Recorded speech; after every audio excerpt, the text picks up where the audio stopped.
Hi കൂട്ടുകാർ, അസ്സലാമു അലൈക്കും വറഹ്മത്തുള്ളാഹി തആല വബറകാതുഹു. ഒന്നാം ക്ലാസ് തദ്രീബ് തിലാവയിലെ അദ്ദർസു സാദിസ് വസലാസൂൻ ഇംഗ്ലീഷ് മീഡിയം സ്കൂൾ മദ്രസയുടെയും ബോഡി മദ്രസയുടെയും വിദ്യാർത്ഥികൾക്കുള്ള തദ്രീബ് തിലാവയിലെ 36ാമത്തെ ചാപ്റ്ററായിട്ട് വരുന്നത് എന്താണ്?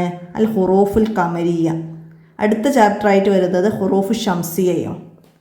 അപ്പോൾ എന്താണ് നമ്മൾ മനസ്സിലാക്കേണ്ടത്? എന്താണ് ഹുറൂഫുൽ ഖമരിയ? എന്താണ് ഹുറൂഫുൽ ഖമരിയ? 3 ലെറ്റേഴ്സ്. ഇവിടെ കണ്ടില്ലേ മൂണിൻ്റെ ചിത്രം. ഷംസിയയിൽ നോക്കിയാൽ സണ്ണിൻ്റെ ചിത്രവും ഉണ്ടാവും. 3 ലെറ്റേഴ്സ്. നമ്മൾ കൂടുതലായിട്ട് ഇതിനെ പറ്റിയൊന്നും ഒന്നാം ക്ലാസ്സിലെ വിദ്യാർത്ഥികൾക്ക് പഠിപ്പിക്കേണ്ട. നമ്മൾ ഒരു കാര്യം മാത്രം മനസ്സിലാക്കിയാൽ മതി. എന്താണ്? നമുക്ക് അറബി അക്ഷരങ്ങൾ 28 അക്ഷരങ്ങളാണ്. അലിഫ്, ബാ, താ, സാ, അങ്ങനെ നമുക്ക് അറബി അക്ഷരങ്ങൾ അല്ലേ? ആ 28 അക്ഷരങ്ങളിൽ നിന്ന് 14 അക്ഷരങ്ങൾ 3 ലെറ്റേഴ്സാണ്, ഖമരിയായ ഹർഫുകളാണ്. അപ്പോൾ ആ ഖമരിയായ ഹർഫുകൾക്ക് മുമ്പ് എന്താണ്?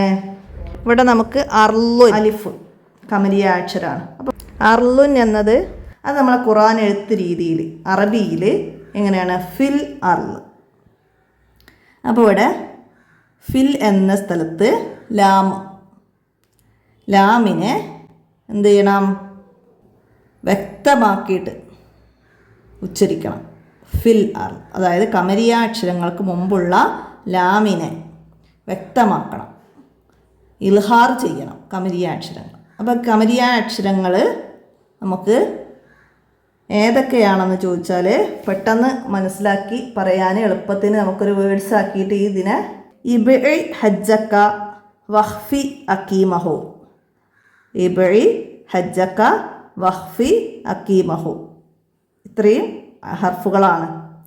അലിഫ്, ബാ, ഒയിന്, ഹ, ജീമ്, കാഫ്, വാവ്, ഹ, ഫ, ഐന്, ഖാഫ്, യാ, മീമ്, ഹ.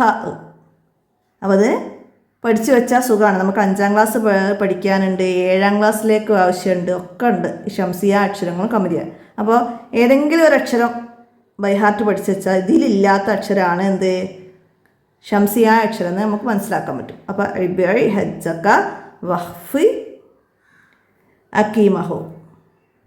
അപ്പോൾ ഈ ഖമരിയായ ഹർഫുകൾക്ക് മുമ്പ് വരുന്ന ലാമിനെ വ്യക്തമാക്കിയിട്ട് വേണം. ഇവിടെ അലിഫ് ഖമരിയായ അക്ഷരം. അപ്പോൾ അർല് എന്നൊരു വേർഡ്സ് നമുക്ക് ഇവിടെ തന്നു അല്ലേ? അപ്പോൾ അത് ഖുർആൻ എഴുത്തിൽ ഫിൽ അർല് അവിടെ അലിഫ് ലാമ് വന്നു അല്ലേ? അപ്പോൾ അതിനെ വ്യക്തമാക്കിയിട്ട് വേണം ഫിൽ. ഈ വസ്ലിൻ്റെ അലിഫ്, അതായത് ഈ സോദിൻ്റെ തല പോലെ ഫത്തഹ് വരുന്ന അലിഫ് ഉച്ചരിക്കൂല. അത് എവിടെ വന്നാലും ഉച്ചരിക്കൂല. പക്ഷേ ഒരു വേർഡ്സിൻ്റെ, ഒരു പദത്തിൻ്റെ ആദ്യത്തിൽ, ഇപ്പോൾ അൽഹംദു എന്നതിന് ഈ അലിഫ് വരുമ്പോൾ നമ്മളവിടെ ആ എന്ന് ഉച്ചരിക്കണം. വേർഡ്സുകളുടെ ഇടയിൽ വരുമ്പം അതിനെ ഉച്ചരിക്കൂല. അതും കൂടി ഇതിൻ്റെ കൂടെ മനസ്സിലാക്കാം. അപ്പോൾ ഇവിടെ അർല് എന്നതിൽ ഫിൽ അർലി. അപ്പോൾ ഖമരിയായ അക്ഷരമായ അലിഫിൻ്റെ മുമ്പ് വന്ന ലാമിനെ നമ്മൾ വ്യക്തമാക്കി. അതുപോലെ ബൈത്തുൻ, മിനൽ ബൈത്തി, ബാഇൻ്റെ മുമ്പുള്ള ലാമിനെ മിനൽ എന്ന് നമ്മൾ വ്യക്തമാക്കി. ഇനി ജീമ്, ജന്നത്തുൻ, ഇലൽ ജന്നത്തി. ഇത് വേർഡ്സായിട്ട് ഇവിടെ ജന്നത്തുൻ എന്ന് നമ്മൾ വേർഡ്സാക്കി പറഞ്ഞു. അപ്പോൾ കലിമത്തുകളായിട്ട് വരുമ്പോൾ ഇപ്പോൾ ഇലൽ ജന്നത്തി 2 കലിമത്തായി അല്ലേ? ഇലൽ ജന്നത്തി അങ്ങനെ ആയിട്ട് വരുമ്പോൾ ഇവിടെ ഇലൽ ജന്നത്തി, ജന്നത്തു എന്നുള്ള ഇലൽ ജന്നത്തു എന്ന് പറഞ്ഞിട്ടില്ല നമ്മൾ, ഇലൽ ജന്നത്തി എന്ന് പറഞ്ഞത്. അതുപോലെ അക്ഷരങ്ങളൊക്കെ മാറുന്നത് ശ്രദ്ധിക്കണം. ഇനി ഹക്കുൻ, ഹ വെച്ചിട്ട് നമ്മൾ ഒരു വേർഡ്സായിട്ട് പറഞ്ഞപ്പോൾ ഹക്കുൻ. ഇനി അത് വഹുവൽ ഹക്കു, ഹ മുമ്പ് വന്ന ലാമിനെ നമ്മൾ വ്യക്തമാക്കി, വഹുവൽ ഹക്കു. ഇനി ഖൈറുൻ, ഇലൽ ഖൈരി, ഐന് ഇൽമുൻ, മിനൽ ഇൽമി, ഒയിന് ഒയ്ബുൻ, അലൽ ഒയ്ബി, ഒയ്ബ്. മനസ്സിലായില്ല? അപ്പോൾ മനസ്സിലാക്കുക. ഇനി ബാക്കി ഫ ഫജ്റുൻ ഫജ്റുൻ മിനൽ ഫജ്രി മിനൽ ഫജ്രി ഫഇന് മുമ്പ് വന്ന ലാമിനെ വ്യക്തമാക്കി. ഖാഫ് ഖുർആനുൻ ഫീഹിൽ ഖുർആൻ ഫീഹിൽ ഖുർആനു മനസ്സിലാക്കട്ടാ. ഇനി കാഫ് കിതാബുൻ കിതാബുൻ അഹ്ലിൽ കിതാബി അഹ്ലിൽ കിതാബി. മീമ മുൽക്കുൻ മുൽക്കുൻ ലഹുൽ മുൽക്കു ലഹുൽ മുൽക്കു. ഹ ഹുദാ ഹുദാ അലൽ ഹുദാ അലൽ ഹുദാ. ഇനി വാവ് വലിയുൻ വലിയുൻ ഹുവൽ വലിയു ഹുവൽ വലിയു. യാ യതീമുൻ യതീമുൻ എന്താണ് മാലൽ യതീമി മാലൽ യതീമി. അങ്ങനെയാണിത് ഉച്ചാരണം വരുന്നത്. മനസ്സിലാക്കുക. ലാമിനെ വ്യക്തമാക്കുന്നു. ഇൽഹാർ പറഞ്ഞാൽ വ്യക്തമാക്കുന്നു, ഇൽഹാർ ചെയ്യുന്നു. അപ്പോൾ ഇവിടെ ഖുർആൻ എന്ന് വന്നിട്ടുണ്ട്. അതേപോലെ ഇത് ഖുർആൻ പാരായണത്തിനാണ് നമുക്ക് ഈ ഷംസിയും കമരിയും മനസ്സിലാക്കേണ്ടത്. അപ്പോൾ ഇവിടെ വഹുവൽ അലീമുൽ ഖദീർ വഹുവൽ അലീമുൽ ഖദീർ മനസ്സിലായില്ലേ? അയിന് വന്നു, ഖാഫ് വന്നു. ഇനിയോ വഹുവൽ ഖവിയുൽ അസീസ് വഹുവൽ ഖവിയുൽ അസീസ്. ഇനിയോ വൽ യൗമിൽ മൗഊദ് വൽ യൗമിൽ യാ കമരിയ മീം. അപ്പോൾ യൗമിൽ മൗഊദ്. ഇനിയോ ദുൽ ജലാലി ദുൽ ജീം ജലാലി ദുൽ ജലാലി വൽ ഇക്റാം വൽ ഇ അലിഫ് അല്ലേ ഹംസ അലിഫ്. അപ്പോൾ വൽ ഇക്റാം. അപ്പോൾ എങ്ങനെയാണ് വന്നത് എന്നുള്ളത് മനസ്സിലാക്കുക, ഉച്ചാരണം വരുന്നത് മനസ്സിലാക്കുക. നമുക്ക് ഖുർആനൊക്കെ ഇനി 2ാം ക്ലാസ്സിൽ പഠിക്കുമ്പോൾ ഓർമ്മയിൽ വേണം. അതിനാണ് നമുക്കിത് പഠിക്കുന്നത്. അപ്പോൾ മനസ്സിലാക്കുക. ഇനി നമുക്കിതിൻ്റെ വർക്ക് നോക്കാം. ഹുറൂഫുൽ ഖമരിയ നമ്മളെന്ത് ചെയ്യണം? താഴെയുള്ള ബോക്സുകൾ ഉദാഹരണത്തിലേതുപോലെ പൂർത്തിയാക്കി കൊടുക്കണം. നമ്മൾ പാഠഭാഗത്തിൽ പഠിച്ചു. അലിഫിന് അർലു എന്ന് പഠിച്ചു. അപ്പോൾ അൽ അർലു. അപ്പോൾ ഇവിടെ അലിഫിന് അജുറുൻ വന്നു. എന്താണ്? അൽ അജുറു അൽ അജുറു. അതുപോലെ എന്ത് എഴുതണം? ബദുർ എന്നുണ്ട്.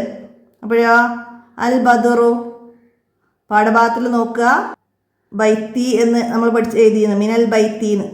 അതുപോലെ എന്താണ്? അൽ ബദുറു അൽ ബദുറു എന്ന് അൽ ചേർത്തിട്ട് ബാ എഴുതുക കേട്ടോ. ഞാൻ ഇവിടെ എഴുതുന്നില്ല, അപ്പോൾ അതൊക്കെ മനസ്സിലാക്കിയിട്ട് എഴുതുക. അൽ ബദുറു എന്ന്. അപ്പോൾ ബദുറു എന്നുണ്ടെങ്കിൽ നമ്മളിവിടെ എഴുതുമ്പം അൽ ബദുറു എന്നാണ് വരിക കേട്ടോ. ഇനി ജസദുൻ ജസദുൻ അൽ ജസദു അൽ ജസദു. ഹബലുൻ അൽ ഹബലു ഹബലുൻ അൽ ഹബലു. അടുത്തതാ ഖബറുൻ ഖ അൽ ഖബറു അൽ ഖബറു. ആബിദുൻ അൽ ആബിദു അൽ ആബിദു. ഇനിയോ അഫൂറുൻ അൽ അഫൂറു അൽ അഫൂറു. അപ്പോൾ ലാമിനോട് ചേർത്തിട്ട് അയിനെ എഴുതുമ്പോൾ ചേർത്ത് എഴുതുമ്പോൾ അല്ലേ? ലാമിനോട് ചേർത്തിട്ട് എഴുതുമ്പോൾ ഇങ്ങനെയാണ് അയിനെ എഴുതുക അല്ലേ? അഫൂറു. അപ്പോൾ അതൊക്കെ ശ്രദ്ധിച്ചിട്ട് മനസ്സിലാക്കി എഴുതട്ടാ. ഇനി ബാക്കി ഏതാണ്? ഫത്ഹുൻ ഫത്ഹുൻ അൽ ഫത്ഹു ഫത്ഹുൻ അൽ ഫത്ഹു. അൽ ചേർത്ത് എഴുതാൻ പറ്റാത്ത അക്ഷരാണെങ്കിൽ ലാമ് എങ്ങനെ എഴുതാന്നൊക്കെ മനസ്സിലാക്കാം കേട്ടോ. ചേർത്ത് എഴുതാൻ പറ്റുന്നതാവുമ്പോൾ നമുക്ക് ഫാഇനോട് ലാമ് ഫ ഇങ്ങനെ എഴുതാം അൽ അല്ലേ? അപ്പോൾ അത് മനസ്സിലാക്കാം. പിന്നെ കലമുൻ അൽ കലമു. കരീമുൻ അൽ കരീമു. പിന്നെ മജീദുൻ അൽ മജീദു. ഹിദായത്തുൻ അൽ ഹിദായ ഹിദായത്തുൻ അൽ ഹിദായ. ഇവിടെ ഹ ആയിട്ട് അവസാനത്തിൽ ഹിദായ ഹ ആയിട്ട് നമ്മൾ വേർഡ്സ് നിർത്തിയതാണ്. വഹിയുൻ അൽ വഹിയു വഹിയുൻ അൽ വഹിയു. അടുത്തതാ യുസ്റുൻ യുസ്റുൻ അൽ യുസ്രു അൽ യുസ്രു. അടുത്തത് നമുക്ക് വന്ന വർക്ക് എന്താണ്? നമ്മൾ കമരിയായ അക്ഷരങ്ങൾ തർത്തീബായിട്ട് എഴുതണം, ഓർഡറിൽ എഴുതണം. അപ്പോൾ നമ്മൾ പാഠഭാഗത്തിൽ നോക്കിയാൽ മതി. ഓർഡറിൽ ഫസ്റ്റ് താഴോട്ട് ഇങ്ങനെ എഴുതിയ അലിഫ്, ബ, അങ്ങനെ ജീമ്, ഹ, ഹ, ഐന്, ഐന്, ഫ, ഖാഫ്, കാഫ്, മീമ്, ഹ, വാവ്, യ. അങ്ങനെ പാഠഭാഗത്തിൽ നോക്കിയിട്ട് ഓർഡറിൽ കംപ്ലീറ്റ് ചെയ്യുക. അപ്പോൾ ഇത്രയാണ് ഈ ഹുറൂഫുൽ ഖമരിയ എന്ന പാഠത്തിൽ നിങ്ങൾ മനസ്സിലാക്കേണ്ടത്. എന്താണ് ഹുറൂഫുൽ ഖമരിയ എന്നൊക്കെയുള്ളത് നമുക്ക് വലിയ ക്ലാസ്സുകളിലൊക്കെ എത്തിയിട്ടൊക്കെ മനസ്സിലാക്കി പഠിക്കാം. ഇപ്പം അതിൻ്റെ ഉച്ചാരണം ലാമോട് കൂടി ചേർന്ന് വരുന്നതാണ് എന്നുള്ളത് ഇൽഹാർ ചെയ്ത് നമ്മൾ വ്യക്തമാക്കിയിട്ടാണത് ലാമിനെ പറയുന്നത് എന്ന് മനസ്സിലാക്കുക. അപ്പോൾ ഇത്രയേ ഉള്ളൂ ഇന്നത്തെ വീഡിയോ. അത് പറയുന്നത് മാറിപ്പോകുന്നുണ്ടെങ്കിൽ കമൻ്റായിട്ട് അറിയിക്കണം. ഇന്നത്തെ വീഡിയോ അവസാനിപ്പിക്കുകയാണ്. അസ്സലാമു അലൈക്കും വറഹ്മത്തുള്ളാഹി.